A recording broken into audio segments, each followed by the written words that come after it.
Alright everyone, I'm about to select a winner for my very first giveaway. It's for July 2015, giving away a summer lure fishing package.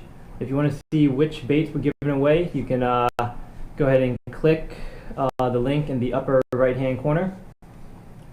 And thanks for everyone who participated, and I'm going to take a look how many comments we got right now. Loading up. If my Wi-Fi would cooperate. Looks like we got 4 bars. There we go. Alright, we have a total of 3,757 comments. Thanks everyone who participated and commented on my video.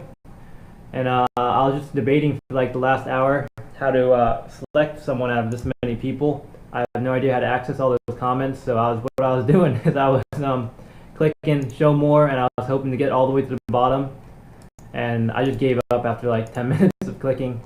But what happened was I was able to organize all the comments in a folder right here. So we have all the comments in groups of 100. Oh, there's a group of 99. They have a slight edge, I guess. Groups of 100 for the for my last video I posted last night, the giveaway video. And what we're going to do is, alright, let me refresh this just to make sure everyone's entered. It's 9:25, so I'm just starting it a little bit early. Alright, so this one we're going to delete, not relevant, delete. And this last group who commented in the last few minutes is going to have the biggest advantage, but anyone who comments after this isn't going to be entered. But that's okay. Let's go ahead and we have 32 groups right here, so we're going to use a random number generator to pick a number 1 to 32 to decide which group I'm going to choose the winner out of. Alright, random number generator, let's go 32, generating, boom, 16.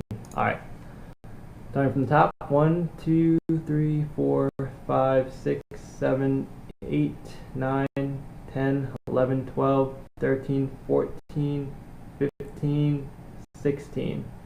Alright, here's 16. There's 100 comments in here.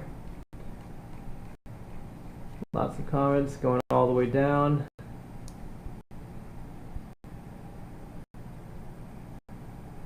Someone out of here is going to be selected. Alright, they're all opened. And we're going to do 1 out of 100 now to select the winner. Good luck to everyone in this group. Let's see what comes up. 23. Alright, starting from the top.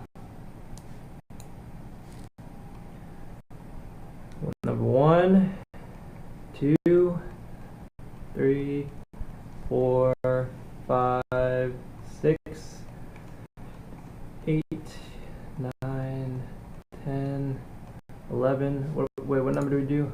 Alright, got it. 12, 13, 14, 15, 16, 18, 19, 20. Alright, we're getting down to it. Alright. Well, good thing this person didn't win. It would be, we'd have to do it again. 21. That's close. Sorry, pun. 22. Teriyaki boy, you're close. Alright, number 23. Alright, congratulations to Joaquin Puente Jr., who caught a personal best 6-pound largemouth bass from Texas. I'm going to go ahead and message you, or you can message me to, so you can give me your address and I can send all the baits right to you. I'm going to mail them out tomorrow. And congrats again, and thanks everyone who participated.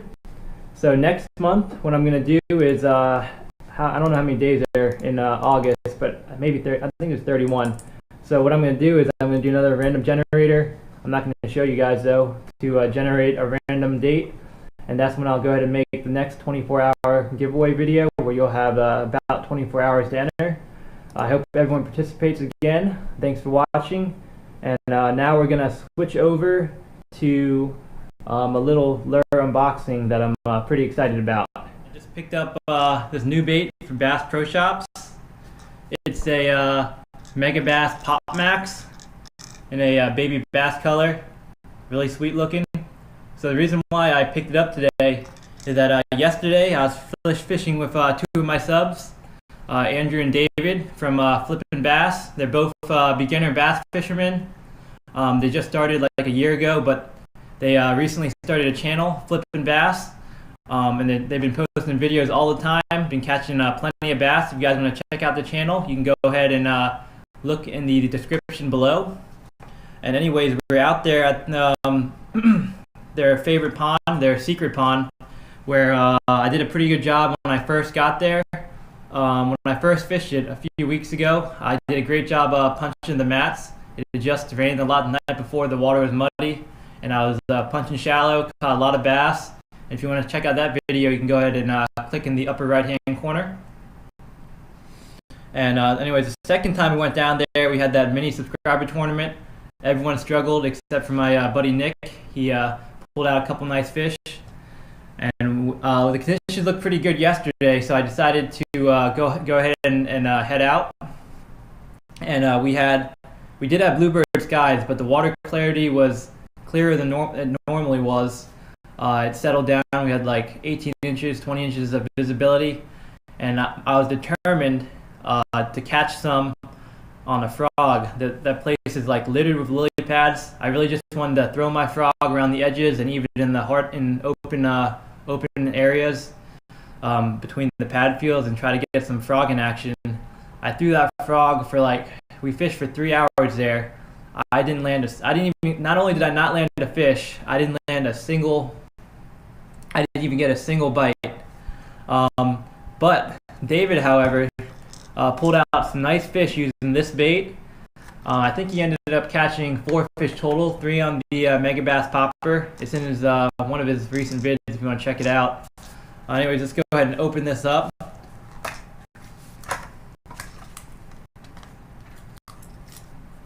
And the nice thing about this popper is that it has a really nice walking action. Usually when you have a popper that you want to walk well, you're thinking of maybe a Lucky Craft gunfish or a Yellow Magic Japanese popper, magic popper, called something like that. The gunfish is a great walking bait and has a little bit of pop. So this bait's a little different because it has a lot of pop and still pretty good walking action. And has a smaller profile than let's say something like the gunfish. And it has a pretty unique design. It actually has an open mouth right here, holes going through, and the water actually comes out into the in through the cup here and out through the gills. The gills are also open. I don't know if you can see that. Maybe you can see a little. And let's see if I can. Yeah, I'd like to read some of about the awesome design it has, but unfortunately, all the handwriting is in Japanese for their technology going on. So I don't know exactly what they were anticipating with this technology, but let me tell you, when I saw David working that bait, it had a really smooth popping, walking, exact same time popping and walking action, and those bass were hitting it. Yeah, he landed 4, and I think he missed a couple bites as well. So I definitely, after I saw that, I was like, all right, I want to try this bait. So I actually have the Japanese Yellow Magic popper. So I go ahead, next time I see good popper conditions, I'll go ahead and pit them against each other and see how they do. So just wanted to say thanks again to David and Andrew, and sorry about your dog yesterday, David. Unfortunately, David's PopMax ended up breaking because we were after we fished for a few hours, we were chilling at his house eating some pizza, and what happened was his dog actually came up to his rod and was sniffing it and got his nose hooked on one of the treble hooks, and boy, that was a mess. It literally took us about 10 minutes. So first the dog was running around, and I grabbed him, and I secured him against the couch and used all my weight to try to make sure the dog doesn't thrash around and hurt himself or anyone else further. And David, what he tried to do is use some pliers to just, I mean, the dog wasn't hooked very deep, just like through the tip, kind of like just like a nose piercing. So all that needed to be done was just to use the pliers and grab the hook and pull it out. The problem was that dog was really strong and he kept on thrashing. It was really difficult. I tried to hold him as hard as I could. David, actually, when he tried to unhook it with the pliers, the dog thrashed, and David got a hook, one of the PopMax hooks, right through his hand, past the barb. And as soon as that happened, I used all my strength to try to make sure his dog didn't move, because he would have gotten injured a lot worse. And thank goodness Andrew was there, and he helped David get the hook out from his hand, and then we were able to resume trying to get the hook out. And what ended up happening is David and Andrew held the dog down. I grabbed the pliers, and I was able to get the hook out of the dog's nose. And once that happened, everything was fine. The dog just drank some water, licked his nose a couple times, it stopped bleeding after like 10 minutes. No one got hurt. David's hand was fortunately he's okay. The only thing that suffered was David's PopMax. When we finally pulled it out, his dog was really angry and irritated, and he just chomped down on that bait. And when I saw that, I thought he was going to get both hooks in his mouth, but thank goodness his teeth only hit the body of the bait. It didn't even touch the hook, so he just cracked that bait. The bait's no longer usable, but thank goodness more hooks didn't go in, because I don't know if I could have handled another incident like that happening second time around. But just wanted to say thanks, David. Thanks, Andrew, for having me out yesterday. And we did hit a different pond later that night. I caught 2 bass. Biggest was 1.5 pounds. David landed 1. But there were like 6 people at that pond. It's usually a good pond. No one caught anything that day except for me and David. So it was a tough day. It happens. I'll be out fishing again probably on Sunday. And I just want to show thanks, David, for the Coke. It says, I don't know if you guys can see it. Share a Coke with a legend. I don't know if I'm a legend, but I'm flattered and I appreciate it. So thanks for watching, guys. And let's see, next video will